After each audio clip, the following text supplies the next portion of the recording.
ડાંગ જિલ્લાની આહવા નર્સિંગ શાળાની વિદ્યાર્થીનીએ ટ્યુટર સામે છેડતીની ફરિયાદ કરી। આહવા પોલીસે આ મામલે કોઈ કાર્યવાહી ન કરતા વિદ્યાર્થીનીઓએ પોલીસ સ્ટેશન સામે 6 કલાક સુધી ધરણા કર્યા। નર્સિંગની વિદ્યાર્થીનીઓ સવારે 11 વાગ્યાથી સાંજે 5 વાગ્યા સુધી પોલીસ સ્ટેશને હાથમાં બેનરો લઈને ન્યાય માટે ધરણા કર્યા।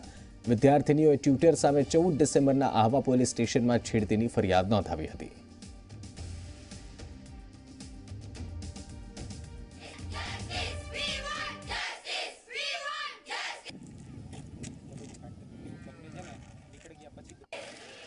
વિપુલ બી શાહ છે તે ગમે તે છોકરીઓ સાથે છેડછાડ કરી છે। અમારી સ્કૂલની કોલેજની છોકરીઓ સાથે અત્યારે એફઆઈઆર દર્જ કરાવી છે, ત્યારનો ભાગી ગયો છે અને પકડાતો નથી ને એફઆઈઆર દર્જ કર્યા પછી હજી સુધી એક્શન નથી લેવાઈ। જ્યાં સુધી એક્શન નહીં લેવાશે ત્યાં સુધી અમે અહીંયા આવીને બેસશું, દરરોજ હડતાલ કરશું જ્યાં સુધી એક્શન નહીં લેવાય ત્યાં સુધી।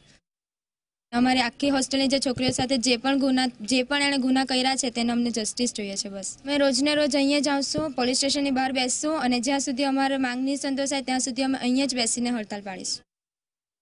પોલીસે હ્યુમન સર્વેલન્સ, ટેકનિકલ સર્વેલન્સ અને બીજા એડિશનલ ફોર્સિસ દ્વારા આરોપીને શોધવા માટે પૂરતા પ્રયત્નો કરી રહી છે।